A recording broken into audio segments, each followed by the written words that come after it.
Welcome to Mysterious Goings On. We're going to get right to the show after these messages.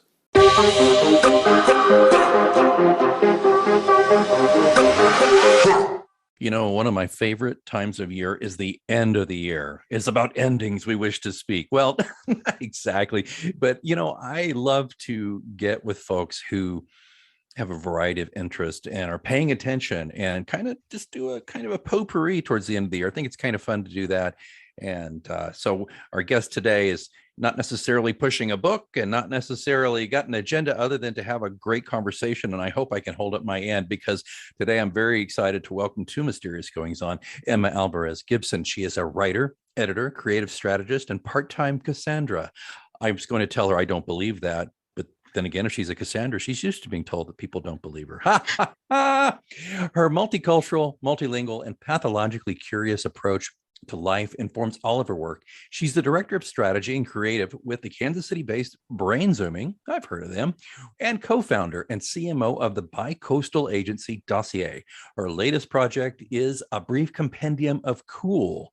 Born and raised in the suburbs of Los Angeles, Emma lives there still with her husband, son, and two troublesome dogs. Emma, welcome to this troublesome show of mine, Mysterious Goings On. I'm so glad to be here, Alex. Thanks for having me. Boy, we go way back, but we don't really, let's see, have we ever met in person? No, we never have. Oh my goodness. I know. We're gonna have to fix that. I'm gonna come see you, I guess, because I guess you're not coming here anytime soon. You know, I'm not sure when I'll be going there. I assume that now that we're doing things like getting on airplanes again, I will probably be out to see a client in your area, probably by midsummer would be my guess. Okay, I will just say this. I know how crazy it gets when you're traveling. If it just won't work, it won't work. But if you're here and you have a few minutes, let's get together, have a cocktail, cup of coffee, whatever. We'll even bring your boss along if you want. It's up to you. You know, he doesn't really like to do anything fun, so. Oh man, you know, before we get into some various potpourri type topics, tell me a little more about Dossier, because this is a dimension of you I don't know much about. I'd love to hear more. Yeah, sure. So Dossier focuses on creative work, meaning everything related to branding, whether it's a website, a logo, a brand language, content, all of the above. We handle a lot of different aspects of branding and brand guidance. And we work with a sort of extraordinarily large variety of folks. We've worked with a very well-known magician, professional magician.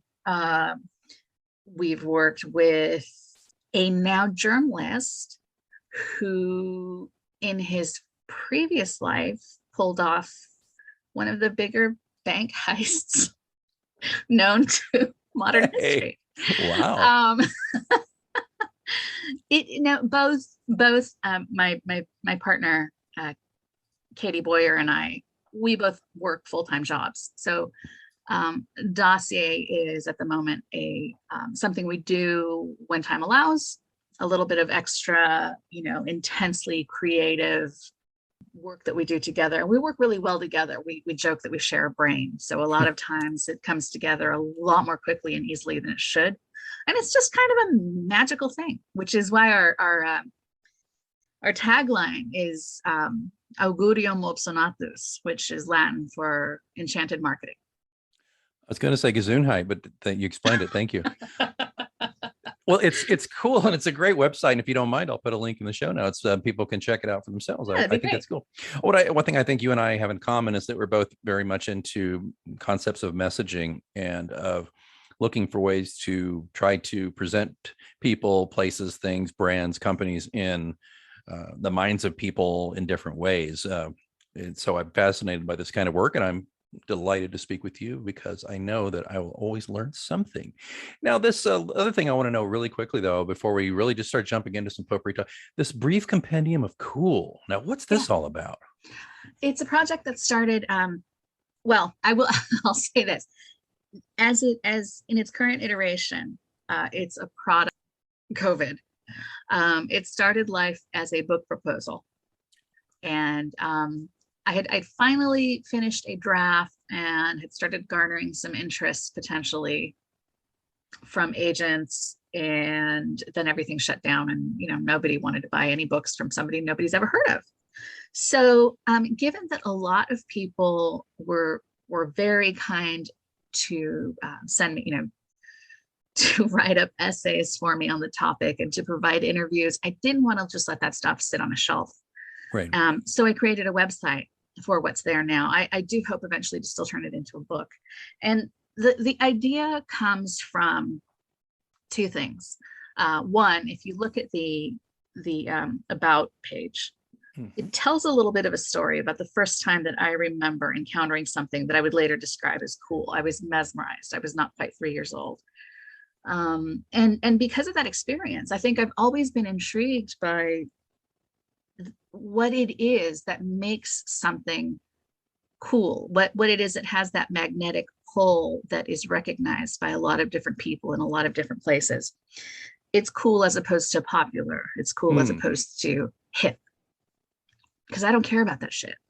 And it's as much an exploration as it is a who's who and what's what.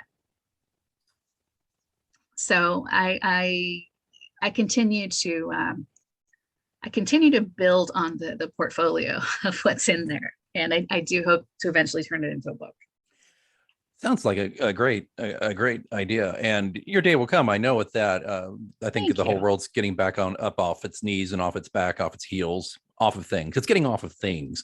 It's getting off of different body parts, as we say here. But no, I my first book proposal that started to get some interest, 2008. Bottom drops out of the economy. Everybody's like, forget it. No, never could get it back. But the point being, you will, because you're cool. And, the thing is, when you say cool, though, I'm old enough to think of Fonzie, and so really quick though, make the case for Fonzie being cool or not cool. Then Fonzie is cool because he had his own sort of code of honor, code of ethics, and stuck to it. And even when everybody else thought he was crazy, he continued to be true to himself.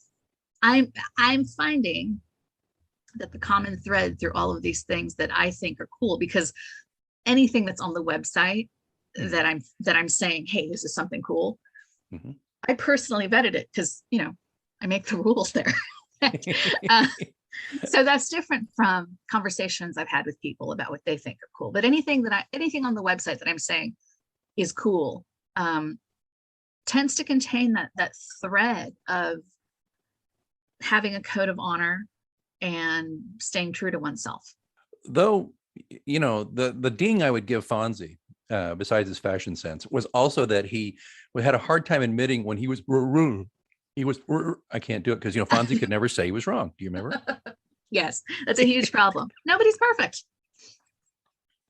Yeah, you can't just hit the jukebox when you're wrong and make it go. But so speaking of cool, how about something that's been a phenomenon this year in particular? That's kind of, it's cool in my opinion, but it's not about a cool guy unless you think about a personal code, which you just opened my eyes to, and that's Ted Lasso. What do you think about Ted Lasso? Oh my God. Let's hear it.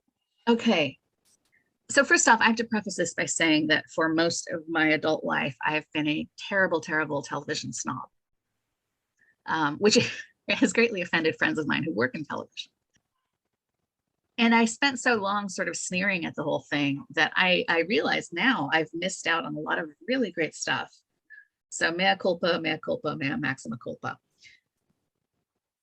I resisted watching Ted Lasso simply because it was so popular that I thought it couldn't possibly be cool.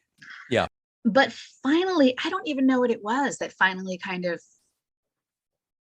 pushed me into seeing it. I had just decided, okay, I'm going to have to give this a shot. And mind you, this was like 2 months ago. And my husband, we were sitting in the living room and he's like, hey, let's give this show a shot. And I said, yeah, I've been wanting to check it out. Yeah, let's check it out. Listen, fast forward, I'm not exaggerating when I tell you that it has changed my life. Yeah. Go on. Here's the deal. And I'm certainly not the first person to say this, but here is a character who is deeply flawed, who is surrounded by deeply flawed people, all of whom exist together in a deeply flawed, occasionally very painful world. Right. And he gets up every morning and tries again. And he allows people their dignity. He is consistently generous. He's got a funny little sense of humor. He doesn't care if he looks like a dork, which he often does, Yeah. Start with the mustache. I mean, he remains vulnerable. And of course, this is where I'm going to bring in Brene Brown, because also she's a huge fan of the show. And I know she's had Brendan Hunt and Jason Sudeikis on her podcast, where she talks about how she's seen every episode 3 times because there's so much good shit in there that you miss, she says.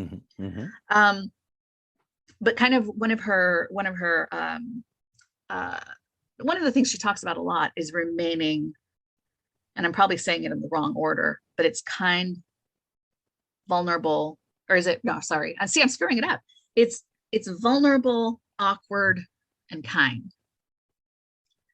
And the older I get, the more I realize that is exactly what you need to be. And so when I first read that in one of her books, I went, oh my God, that's it exactly.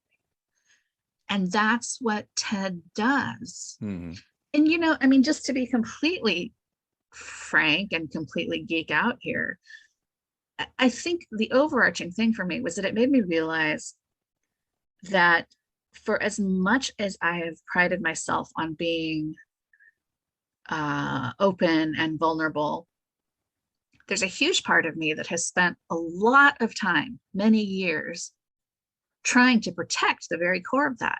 And I think as a result, that made me, turn my back on a lot of things that could have been helpful for me personally, that could have been opportunities for me to help others, that could have just been less painful or more fun. And it kind of also brought to light the old adage that what somebody else thinks of you is none of your business. And then I'll just give you one more example of what I'm talking about. There's a scene. So when Ted first arrives in England, everybody's calling him wanker. Perfect strangers on TV are shouting it at him. People that he passes on the street are shouting it at him. And there's one old man who, even as people get used to him and get to know him and are more respectful, there's one old man who passes him every day in the street and says, something like, "Oi, wanker." And Ted always just smiles and says hi. And so in this episode, Ted is walking with his boss, and that old man comes by and says, "Oi, wanker," And she kind of looks at him like, "What?" And he says, "Oh, it's an inside joke we have. Beat. And then he says, "It's mostly inside his head." And I went, oh my God, that right there, like that is one of the secrets to life. Yeah. That's something happening with that dude. I'm just acknowledging his humanity. Yeah. It's a great point. It's a really long answer. No, it's a great answer on so many levels. It's a great point. It took me only 5 decades to figure out that I, like you said earlier, what people think of me is really none of my business. I can't change it. And if I just like been like a reed in the wind every time somebody blows something at me, so to speak, that's a bad torture metaphor, but every time the wind blows, I'm not going to be very successful. I'm just going to be kind of, bobbing and weaving in the wind and not really, taking my path and doing what I'm supposed to do. And I do like that about Ted. At first, when I started watching, I thought, God, he's a bit at first I was really concerned. Oh God, is he like Pollyanna? Is he a cipher of some sort? Is Right. this kind of like a, Right. yeah, right. Is he just going to be this uh slightly smarter Chauncey Gardner walking around, and I thought, if that's the way it's going to go, I'm not going to keep watching. But I kept on, and then I realized, it's like you said, no, he has depth, he's a human, he's got immense personal flaws, just like we all do. And so I like that aspect of it, and I'm with you on that. And I love that, the whole cast of characters, everybody, I'll use this very strong word, I don't really mean it the way it sounds, but everybody's broken in their own way. Everybody's Yeah. got their own situation, right? I really like the way it approaches that. I will say this, and if you haven't seen through to the end of the second season, and Emma, have you seen through to the end of the second I have, season? yeah. Not crazy about the direction, to be honest with you. I tweeted about that yesterday, as a matter of Yikes. fact. Sorry I'm not. about. Yeah, well, you know what? I'll tell you, if it's okay, folks. If you're not wanting to, you hear this, I'll just give it a couple of minutes and zip forward. But I said this. Here's what I said in my tweet. Okay, and I got some response that was positive to this. I mean, mostly. I said, what if on MASH, which is one of my all-time favorite shows, if on MASH Radar turned against Hawkeye for an entire season, I mean, they had one episode where they had a constant conflict on some of the things that happened, but if Radar turned on Hawkeye for the entire season and became a bad guy, I think it would have wrecked the vibe of MASH.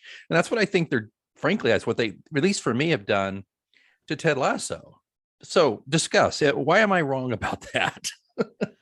I think I don't. Okay, I think you're right about MASH.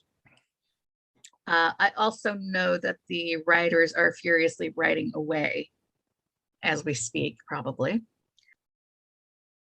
I think it's too soon to tell. I really do. I think keep an open mind. I will. And we'll see. We'll see what comes of it. Okay. Well, what's with the hair then?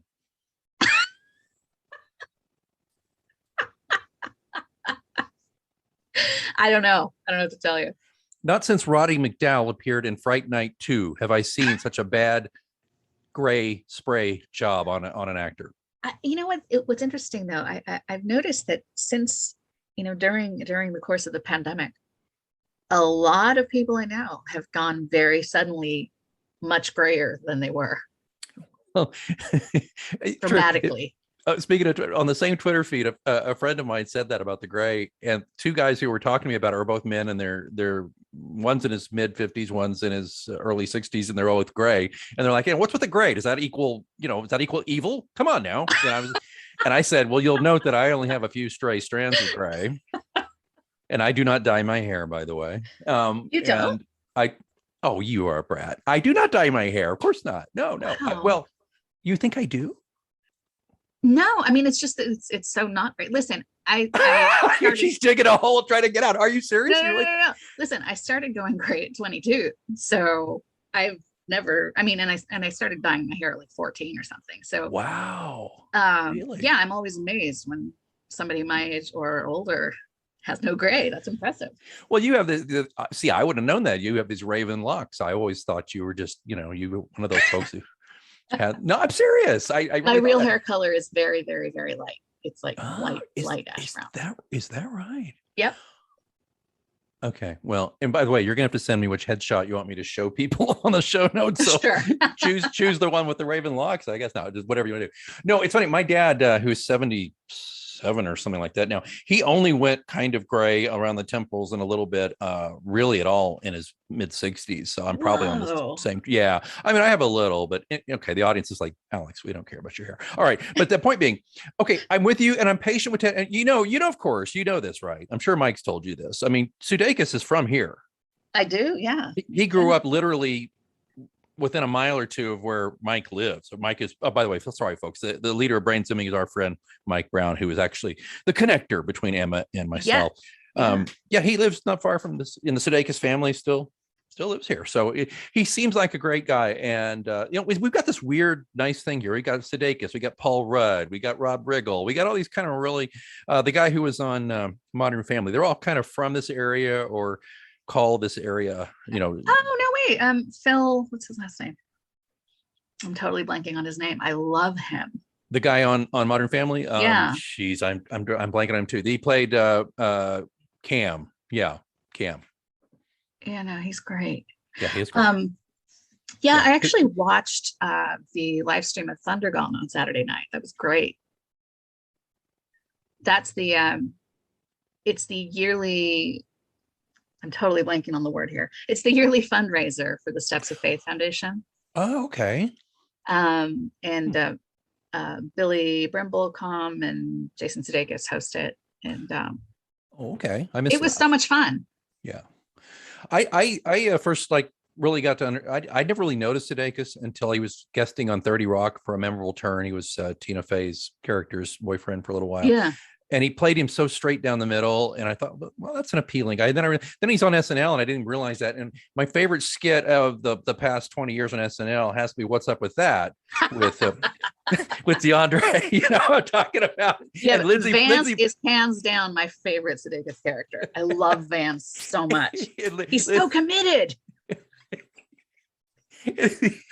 Well, that's that, and I'll never get over just the Lindsey Buckingham running joke on that particular skit, and you know, and later, and oh gosh, I cannot dance like that though. Like Sudeikis can do that dance, the Running Man or whatever that is. No, excuse you, that's the Roger Rabbit. That's the Roger Rabbit. Thank you. Yeah. I cannot. He does do the Running Man occasionally, but yeah. his signature is the Roger Rabbit. I have friends who are dancers, and I'm going to have to get with them and say, please, I've got to learn how to do this. It's the one thing it's the one dance I want to do at my daughter's wedding someday. You know, that's the one. Great. Yeah. Well, you can see me doing it. I'm sure you know me a little bit. Come on. I'm really looking forward to that.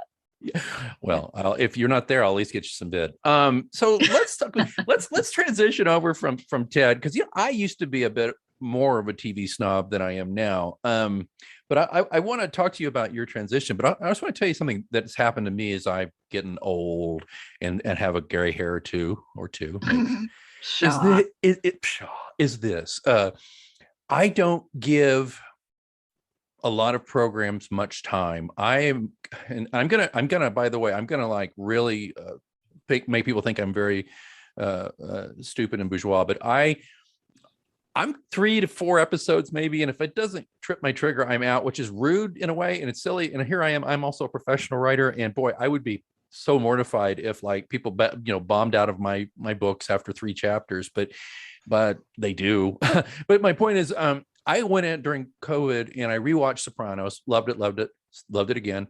But I tried to watch The Wire, and I got 4 in, and I just didn't find it compelling. And I know that's sacrilege to so many people, but I got out of it. And that's kind of where I am with several shows lately. I'll watch 2 or 3, and I just feel like if it's flailing, I just move on. It's not because I am my standards are so high. I think it's just because I feel that I'm at a stage in my life where there's probably more time behind me than in front of me, and I just don't want to waste it on stuff that doesn't engage me. I think that is completely fair. Life's too short, honestly, and it's not even, for me, it's not even anymore a matter of good versus bad. It's just things need to scratch a particular itch, and maybe that itch changes day to day. And that's fine. There's certainly enough out there for everybody. Right. But you know what I used to do that was not appropriate though, is I used to kind of subtly side-eye down-mouth people who like stuff that I thought was ridiculously bad stuff. And that was wrong. It's like, you know what? If it's like you said, if that scratches your itch, if that entertains you, well, I do draw the line at certain things, but I won't get into that here. But I will look down on you if you, I'm not going to say there's certain shows. If I say it, I'm going to piss off somebody, but there's certain shows that if you tell me that's your favorite show, I'll be like, oh, how nice. I've got to go. But that's fine. That's fine. Yeah. Well, everybody has their thing. Everybody has their thing. So tell me a show besides Ted Lasso that you kind of decided to dip your toe into, and you found you enjoyed the water. Oh gosh. There's actually since right before the pandemic, I started doing that more and more, and I've amassed quite a collection. I'm really enjoying, and I realize I'm the last person to arrive at this party. Schitt's Creek. Mm-hmm. Mm-hmm. Was not at all interested for many of the same reasons I didn't want to watch Ted Lasso, but finally somebody who's even more cranky about TV than I am sat me down on Sunday and said, listen, you need to watch this. And he's, what? Why? Like, why? I'm not interested if it's not getting me in by the third episode. But because this was kind of, he was kind of the straw that broke the camel's back, I said, okay, I'll do it. And I'm loving it. Well, I was raised on SCTV, so all I had to know was Catherine O'Hara and Eugene Levy, and I'm not saying I leapt to watch it. I knew it would be good, but then I started watching it because my wife would watch it, and I'd watch, and it's very funny. And Levy's son Dan is a hoot. He is. I didn't make it past the first episode the first time that I tried seeing it. I thought, I hate all these people. I'm not invested. I have nothing to gain here. So I had to push past that, and something, alchemical happened in episode 4 for me, where I went, oh my God, this is amazing. And obviously a lot of that has to do with the writing and, people getting into, feeling comfortable with their characters and kind of bringing more to them. And that's, that's a process. That's fine. Yeah, I agree. I totally agree. Another one I crazy super love is Babylon Berlin. I've not seen it. Oh, it's fucking phenomenal. What's it about? It follows, so apparently it's based on a series of books, which I've not read, but it follows a young policeman who goes from, I've not finished my 1 cup of coffee yet this morning, Alex, so my synapses are not firing the way they should be. He has gone to Berlin, sent by his father, who's kind of the big chief of the police force in his town. And he's there to uncover a mystery. And this all takes place in 1920s Berlin, which was known as the Weimar era, because it wasn't really Germany yet, right? It was the Weimar Republic, the Weimar Republic. And so it's this crazily intoxicating mix of noir and music and dancing and fashion and insane grit and like just an extremely German aesthetic overall. The acting is phenomenal. Everything about it is just absolutely fascinating. It's not an uplifting show per se. And so if that's something that you need in your television, I wouldn't recommend it. But oh my God, I loved it so much. I've tried rewatching it and just haven't really been in the right mind frame. Right. Because I started watching it just before the pandemic, so things were a little less heavy then. But I am looking forward to rewatching that one. It's just awesome. Do you think is there a character named Dieter who wants you to touch his monkey, or is it? No, actually, okay. Nothing like that happens. The main character is played by an actor called Volker Buch, and he is just a fantastic actor. He was also in a mini series. It's a 3-part mini series about World War II, and the American name for it is Generation War. And I believe that's on Amazon. Anyway, just phenomenal stuff. Well, I'll add that to my list of things to check out. Did you? I don't know if you have HBO. Did you go in for Mayor of Easttown? You know what? I have not seen that yet, and I've heard such good things. Yeah, we kind of resisted it. See, those tendencies still exist for both of us, I think, right? You just like, right. Oh, everybody's talking about it. I don't know. And then I was like, we had a boring weekend, and I just said to my wife, "You want to?" And she goes, "Yeah, okay." Which that's usually how our conversations go about a lot of things I ask. Oh, but my anyway, God. But hey-o, we watched it, and here's the thing. Kate Winslet, I mean, really, pulls it off, but it also has an actor I really enjoy, and she had appeared in with Mildred Pierce a few years ago, which is great. Guy Pearce. So I really he's enjoyed fantastic it. Too. Yeah, isn't he great? Yeah. Did you see Mildred Pierce with her and him? Because no, I didn't. Oh wow!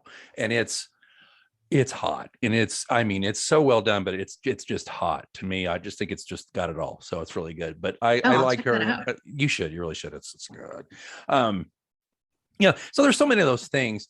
There's some stuff though that I've tried recently, just hoping it would get better as we're kind of transitioning here. But I'm not a big fan, and you may not even be into this at all. So I'll make it quick. But I grew up on Trek. I love Star Trek, but I cannot abide everything that's come since 2009, basically. And it just, to me, it just gets worse and worse and worse. And I tried the other day to watch season 4 of Discovery, and I found it so objectionable. I just turned it off. And that's a very visceral reaction I'm having. And so I'm of course I'm dealing with, okay, you're just an old man and you can't change with the times, which is not fair to me, but that's what I tell myself. That's the reason why a lot of people like it and I don't know. What is it that you find offensive about it? As a writer, I'm more offended by the writing than anything else. Oh, It just yeah. seems like they're just ticking boxes all the time. You know, they're making sure they create characters that will appeal to any substrate of the audience. Fine, but then the writing just doesn't seem true to the concept. Right. And Or the spirit of Star Trek, would you say? the spirit of Star Trek is that, but also just science fiction in general. Good science fiction has its roots in actual science and actually, and it's just because things that don't have, to me, in my opinion, and this is very simplistic, science fiction that doesn't have roots in science is fantasy. That's my Yes. opinion. Yeah, Okay. agreed. Okay. Star Trek is science fiction. And the way they've got it now, it's just they just throw physics out the window. They just throw basic science out the window. And okay, Oh. the one thing I will tell you I can't stand though, these are supposed to be Starfleet officers, and there's not been an episode I can think of yet where one of them does not break down and cry. Oh. Look, Spock cried on Trek a couple of times, but that was because he didn't, he could, his emotions and all that stuff. But that was the thing. This episode to me, it's just a bunch of whining and crying, and I can't stand that. I'm just like, this is you're a captain of a starship. Act like it, It's Yeah. just Yeah. weird. I don't care. And if that's and I've been told, well, you're Gen X and you don't know this. Our generation, we express our emotions. I'm like, I do too, but not at work. Not every day at work. They're at work. All right. Yeah. All right. Not I'll get off my not every day at work. That would bug me too. head. Writing is a really important part of really anything scripted, as far as I'm concerned. Yeah. My husband, went to film school and has a film degree. And so he can watch a lot of different movies for any number of reasons. He'll watch an entire movie just for the production value. Yeah. Then he'll love this. The production values are incredible. Yeah. I mean, yeah. For me, the writing matters a whole lot, but also I don't know that I don't think it's bad to say, I don't like this because it's not the way it used to be. That's what you like. Well, and there's a reason why Star Trek's still around 60 years later. And that's that foundation that managed to hold it together all the way up until the JJ verse began in 2009. And then the Kurtzman era came back on TV and all, even Picard, who I love Patrick Stewart. My gosh, Yeah. the man. Yeah. But this show, anyway, you know what? This is, yeah. But I only bring that up because I have strong feelings about it. And I appreciate you saying that, it's just, and sometimes I feel a little dumb even getting so outraged. It's just, it's just a TV show. And a lot of people I know are kind of roll their eyes at me like, well, Star Trek's really not even serious, serious stuff, but I'm like, yeah, no. See, I call bullshit on that. I don't call bullshit. think and maybe 20 years ago I wouldn't have. But at this point in my life, and particularly given the last 5 years, oh yeah, I think anything that brings you any glimmer of a hint of joy, so long as you're not hurting anybody else or yourself, is completely valid. And it doesn't need to meet any particular set of criteria. Certainly it doesn't need my approval. I just think life's too short. But I will say, William Gibson, lauded sci-fi writer, has said many times that the way he approaches things is he looks at what currently exists and extrapolates into the future. And so that, for me, that theme, that thread has to exist in order for me to buy into anything science fiction. There you go. If, like what you're saying, you're just throwing everything out the window, then it is just fantasy wearing a science, costume. Yeah. And that's just dumb. It is. Thank you. And any relation? Gibson? No, I am often asked that. In fact, I have a lot of people who follow me on Twitter and then are deeply disappointed when they realize I'm neither his wife nor his daughter. But we have become friends over the years. Oh, really? Yeah. Fantastic. Wow. Yeah. Did he do Necromancer? What was that called? Neuromancer. Yeah. Neuromancer, excuse me, Necromancer. He did Neuromancer. That's right. Okay. Yep, that was him. Oh, wow. Yeah. That was his very first novel. Wow, that's why how time flies. He's somebody who's kind of on my extended list. I've not gotten to, but I fully aware of how influential he's been. Obviously, brilliant guy. Speaking of influential and brilliant, I wanted to take a little detour and talk about somebody we both are big admirers of, or at least I think we both are, because there's been a lot of hay made about him. A couple of years after his death, we've got the Anthony Bourdain first wave of remembrance, and hagiography is coming out. I know you and I both saw Roadrunner, and we've had discussions offline about this. Also, I just got a couple weeks ago the Laurie Woolever. Basically, it's an oral history of him, people who knew him. Her book, and I got it on audio, so I get to hear most of those people reading their contributions. And wow. It's really, I don't know if you're going to look at it, but I found it fascinating. Particularly, though, I found the parts towards the end about when he was making television less interesting, because, of course, yes, I'm a writer. I found it more interesting about how he got his first couple of novels published, and then so a lot of people, very influential people in his life, said, you've got this incredible voice, but the things that really come out alive is when you write about what you do and what your thoughts are on culture and all these things. And that's kind of where he got to be. So I'm just curious, are you going to read the Woolever book, or what do you think? Probably eventually. I'm reading the Tom Vitale book right now. In the Weeds. Yeah. And I'm taking that real slowly, just because a lot of it, I think is still, it's kind of painful. And I think that probably it's going to be very hard for a lot of people to read it and kind of come face to face with the, outrageous concept that he was a deeply flawed human. A human. Yeah. My God. Yeah. I'm enjoying it. I think enjoying it is possibly the wrong word. There's a lot of humor in it. I'm not sure that the negative aspects are things that should surprise anyone, if they've ever known anybody like him before. But I think it probably will be deeply unpleasant for some people to read who kind of had a real specific view of him.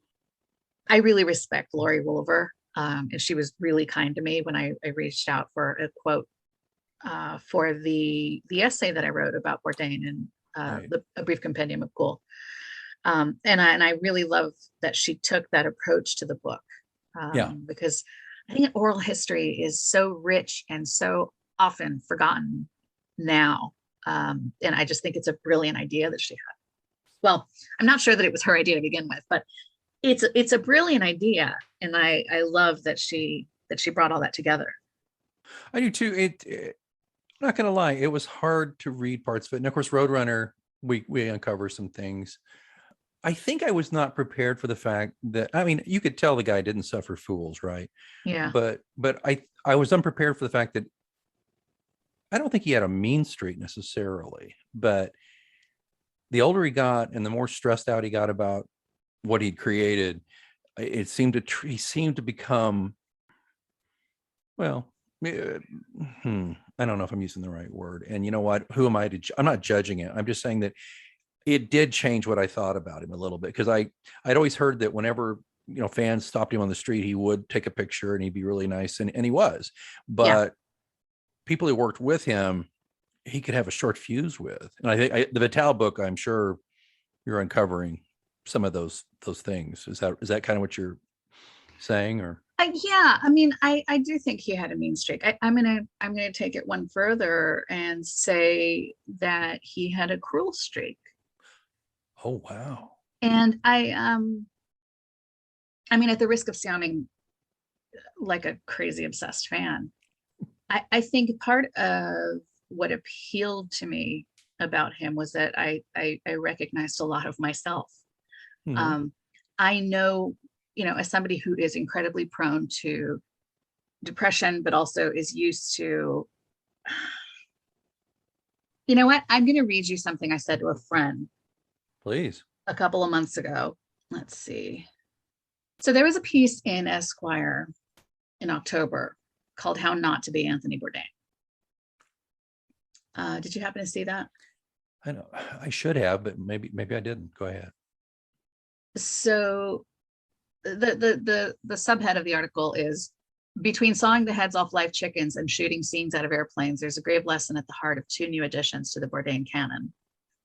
And it focuses on, sort of his dark side. And what I said to my friend about this was, in the months after he died, I watched a few episodes of Parts Unknown in which he was pretty clearly in a very bad place. Yeah. One in particular, he and Eric Rappel were in the Swiss Alps. Tony was being an asshole in this very specific way I recognized immediately, because it's a tactic I've used many times. I've used it when I've come to the end of my rope, and I'm not only sick of myself and my shit, I'm sick of the people around me having fallen for it and being intimidated. So I ramp up the dark cynicism, getting more and more brutal, because fuck it, no one's going to call me on it. And why am I surrounded by idiots anyway? I said, from that episode, from what I'm reading in Vitel's book, and from that article, I wonder if maybe he lived his last few years struggling not to live in that airless, dark space. That's, by the way, brilliant self-analysis there and self-awareness that, and I think he was, and probably like you and probably like me, he was probably painfully self-aware in a lot of ways. I think he was, well, maybe I don't think, maybe I'm asking you, do you think he was afraid of that cruelty that he could so easily slip into? Do you think he was afraid of that aspect of himself, or do you think he hated that aspect of himself? I mean, really the only answer I can give is I hate that aspect of myself, Mm-hmm. and I will wield it when I need to. Yeah, me too. I think it's just one of those really ugly and very uncomfortable truths about who we are. I spent a lot of years working on that. Yeah. I did, a dozen at least, and much better. And but I found this. It's kind of like it's like a tube of toothpaste in a way. You can roll it up one way, and and nothing comes out, and you roll it the other way. But the point being is, like, it seems that, like, it's a tortured way of saying what you just said, which is, there's a way when it's going to come out. Yeah. You don't want it to, but there it is, because, and I'm too old to change completely who I am. But who I am is a product of my formative years, my life experiences, Yeah. my brain chemistry, what I ate that day, all those things. But I wonder, though, that, yeah, he got to this rarefied place, and there's something that people keep saying in the Williver book, kind of a thing, was like, things really changed when he stopped riding in the van with us. When Oh, wow. he would be in the fancy hotel room, and they would be in the Motel 6. He would have a car that would take him to set when it was time. But when he started, he was part of the merry band, and they'd make bathroom jokes and be silly, and he would have an iPod with speakers and be the DJ in the van, and it was that. But then he put distance between them, and I think that's part of it too. I think I want to succeed. There's certain things that I still have my eye on that I hope to succeed at creatively. But the thing I got to remember is, if I do, and a lot of the trappings of success come with them, it's going to create a whole new set of problems for myself and the people who love me. Yes. And I've got to be prepared for that in case it does happen. The odds are against it, but if it did, but his is a cautionary tale, I think. And I did get one last thing on this, Emma. I did get, as sadly, our time is about up, because you're coming back, and I don't care, even if you don't want to, you're coming back. I would love to. Okay, because really, we just scratched the surface here. But I did. Boy, I think you and I called it a long time ago about his final love interest, his final lover. Yeah. I don't think she was good for him. I don't think she's good for anybody. I tried very hard in my heart to find some understanding for her, and I can't find it. Yeah, no, I mean, I think the understanding perhaps is that she is a deeply toxic, narcissistic individual with no scruples. Yeah. Boom. Yeah. It's like, well, there's this line, I'm sorry, it was one of the last people who saw Tony alive. And it was right after he'd seen the pictures in the tabloids, Yeah. with her and the other guy. And the guy was like, basically saying, "I'm sorry, Tony, anything I can do." And he said, Tony just looked off into space and said, just showing a little fucking discretion is all. And he thought he meant at him. He's like, "Oh, I'm sorry." And then he realized, no, he's not talking about me.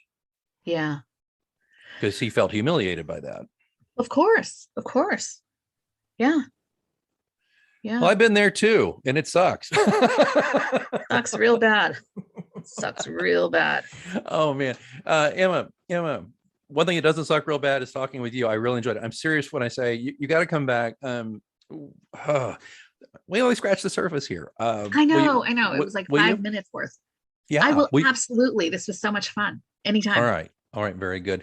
Tell us again, if people want to learn more about you, and I'll put links in the show notes, but what's the best way for people to check in with what you're talking about, what you're doing, what you're putting out there? Sure. Probably the best way is to go to alvarezgibson.com, ALV like Victor, AREZ like zebra, GIBSON, alvarezgibson.com. Okay. Very good. Well, Emma, I love speaking with you because I think you and I both are interested in a lot of the same things. But we're also both kind of raconteurs in our own way, and social critics. We should form a band. Oh, wait. No, I already did that. Yeah, somebody already did it. And, at least speaking for myself, that they actually have musical talent, which I don't, but I wish I did. Emma, it's been a delight. If you're not the last guest of 2021, you're damn close. And I can't think of a better way to round it out. Thanks so much for being here on Mysterious Goings On. Thank you. Hi, this is Cassandra Lane. I'm the author of We Are Bridges, a memoir. You're listening to Mysterious Goings On with Alex Greenwood.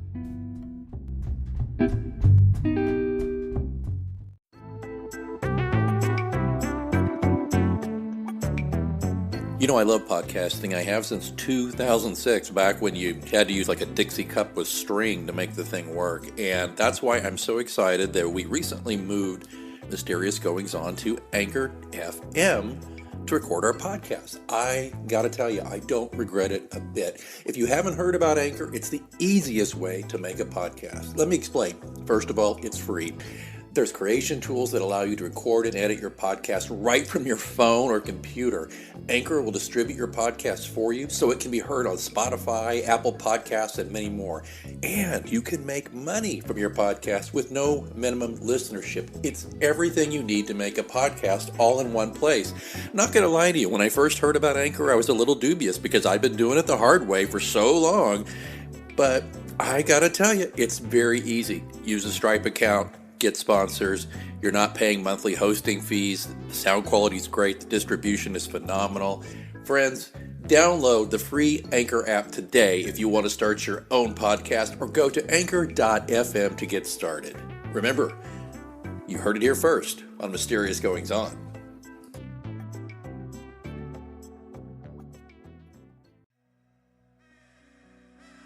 Thanks so much for listening to Mysterious Goings On. Don't forget, we have a complete archive of all of our interviews, monologues, updates, live readings, dead readings. All of that stuff is available at mgopod.com. And of course, don't forget to subscribe to us so you never miss an episode. We're on Apple Podcasts, Spotify, all the usual suspects. Please join us there. Again, don't forget, mgopod.com also has links where to find me on social media and how to get in touch in case you want to be a guest here on the show. Well, I think it's time that I move on for this week, but until next time, keep reading.